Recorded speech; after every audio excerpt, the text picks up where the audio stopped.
भारत में online shopping ने पिछले कुछ सालों में लोगों की जिंदगी को बहुत आसान बना दिया।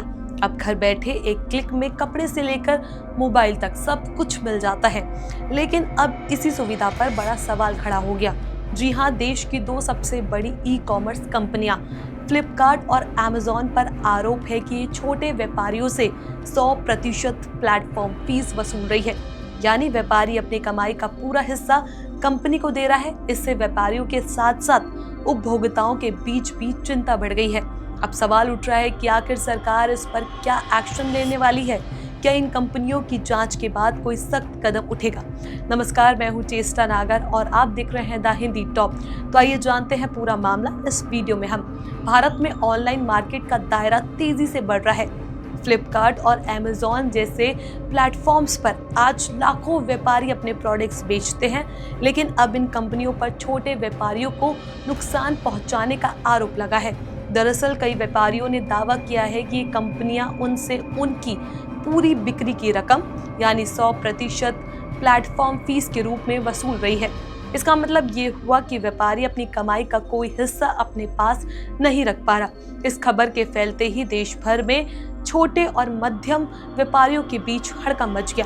सोशल मीडिया पर कई लोगों ने इस मुद्दे पर सरकार से एक्शन लेने की मांग की है।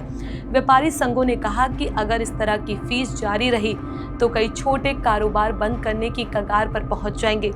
अब सबसे पहले समझते हैं प्लेटफॉर्म फीस क्या होती है। ई कॉमर्स कंपनी अपने प्लेटफॉर्म पर व्यापारियों को प्रोडक्ट्स बेचने की अनुमति देती है। इसके बदले बिक्री पर कुछ प्रतिशत हिस्सा फीस के रूप में लिया जाता है। आमतौर पर ये फीस 5% से 20% के बीच होती है, लेकिन अगर 100% फीस ली जाए तो व्यापारियों के लिए कोई लाभ नहीं बचता, बल्कि ये उनके व्यापार को पूरी तरह खत्म कर सकता है। चलिए अब आपको बताते हैं कहां से शुरू हुआ ये विवाद। कई व्यापारियों ने सरकार को शिकायत की कि फ्लिपकार्ट और अमेजॉन प्लेटफॉर्म फीस के नाम पर उनकी पूरी बिक्री रकम काट रही है। यही नहीं, उपभोक्ताओं से भी कई छुपे हुए शुल्क यानी कि हिडन चार्जेस वसूले जा रहे हैं। फ्लिपकार्ट ने ग्राहकों से ऑफर हैंडलिंग फी, पेमेंट हैंडलिंग फी और प्रोटेक्ट प्रॉमिस फी जैसे चार्ज लिए। वही जोमैटो, स्विगी और जेप्टो जैसी कंपनियां रेन फी के नाम पर एक्स्ट्रा पैसे वसूल रही है। ग्राहकों को अब ये लगने लग गया है कि ऑनलाइन शॉपिंग सस्ती नहीं बल्कि महंगी पड़ रही है। केंद्रीय उपभोक्ता मंत्रालय ने फ्लिपकार्ट, अमेजॉन, जोमैटो, स्विगी और जेप्टो जैसी कंपनियों को नोटिस जारी कर जवाब मांगा है। इन कंपनियों से पूछा गया कि ये किन शर्तों पर ये एक्स्ट्रा शुल्क ले रहे हैं और उपभोक्ताओं को पहले से इसकी जानकारी क्यों नहीं दी जाती। केंद्रीय मंत्री प्रहलाद जोशी ने बयान जारी कर कहा कि उपभोक्ताओं के साथ पारदर्शिता सबसे ज्यादा जरूरी है। किसी भी कंपनी को ये अधिकार नहीं कि वे ग्राहक व व्यापारियों के साथ अन्याय करे। सरकार इस मामले की निष्पक्ष जांच करेगी और अगर कोई गलत पाया गया तो सख्त कार्रवाई की जाएगी। इसके अलावा कंपटीशन कमीशन ऑफ इंडिया यानी कि CCI को भी इस जांच में शामिल किया गया। CCI देखेगी कि ये कंपनियां मोनोपोली का गलत इस्तेमाल तो नहीं कर रही और क्या उनका व्यवहार बाजार के निष्पक्ष कंपटीशन को नुकसान पहुंचा रहा है। अब बात करते हैं फ्लिपकार्ट और अमेजॉन की प्रतिक्रियाओं की। दोनों कंपनियों ने इन आरोपों को पूरी तरह गलत बताया। उनका कहना है कि उनकी फीस नीति पारदर्शी है और सभी नियमों के अनुसार चलती है। फ्लिपकार्ट ने कहा कि वे व्यापारियों से साझेदारी में काम करते हैं और उनके हितों की रक्षा करते हैं।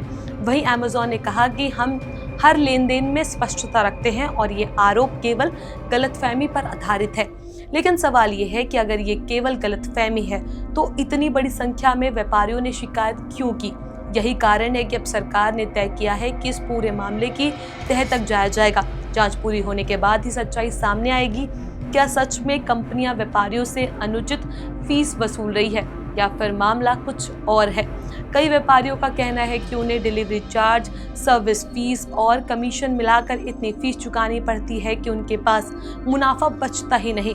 कुछ व्यापारियों ने तो अपनी दुकान तक बंद कर दी क्योंकि ऑनलाइन कारोबार में नुकसान बढ़ता जा रहा है। इस स्थिति का असर उपभोक्ताओं पर भी पड़ रहा है। अगर व्यापारियों पर बोझ बढ़ेगा तो ये प्रोडक्ट्स के दाम बढ़ाएंगे, जिससे ग्राहकों को ज्यादा कीमत चुकानी पड़ेगी। यानी ये मामला सिर्फ व्यापारियों का नहीं बल्कि हर उस व्यक्ति का है जो ऑनलाइन खरीदारी करता है। अब सबकी निगाहें सरकार की जांच पर है। अगर आरोप सही पाया गया तो फ्लिपकार्ट और अमेज़न जैसी कंपनियों पर सख्त जुर्माना लगाया जा सकता है और उन्हें अपनी नीतियां बदलनी पड़ सकती है। इससे छोटे व्यापारियों को राहत मिलेगी और ऑनलाइन मार्केट में भरोसा बढ़ेगा। लेकिन अगर जांच में कंपनियों की सफाई सही पाई गई तो सरकार उन्हें क्लीन चिट दे सकती है। एक बात तो तय है कि ये मामला भारत में ई कॉमर्स बिजनेस के लिए एक टर्निंग पॉइंट साबित हो सकता है। आने वाले समय में सरकार डिजिटल मार्केट में पारदर्शिता लाने के लिए नया नियम भी बना सकती है ताकि ग्राहक और व्यापारी दोनों का हित सुरक्षित रहे। तो ये थी पूरी कहानी उस विवाद की जिसने देश के ऑनलाइन मार्केट को हिला रख दिया। फ्लिपकार्ट और अमेज़न जैसी कंपनियों पर लगे आरोप ने दिखा दिया कि डिजिटल इंडिया की दौड़ में अब पारदर्शिता और न्याय सबसे अहम है। सरकार की जांच से अब ये तय होगा कि सच्चाई किसके पक्ष में है, कंपनियों के या उन छोटे व्यापारियों के जो ईमानदारी से अपने कारोबार चलाना चाहती है। क्या ऑनलाइन शॉपिंग पर लगने वाला एक्स्ट्रा चार्ज अब बंद होगा? क्या छोटे व्यापारी राहत की सांस लेंगे? इसका जवाब आने वाले दिनों में सबके सामने आएगा। इस खबर पर आपका क्या कुछ कहना है? अपनी राय हमें नीचे कमेंट बॉक्स में जरूर बताएं। ऐसी और भी वीडियोस के लिए आप हमारे चैनल द हिंदी टॉप को सब्सक्राइब कर लें। इसके अलावा आप हमें एक्स, फेसबुक और इंस्टाग्राम पर भी फॉलो कर सकते हैं।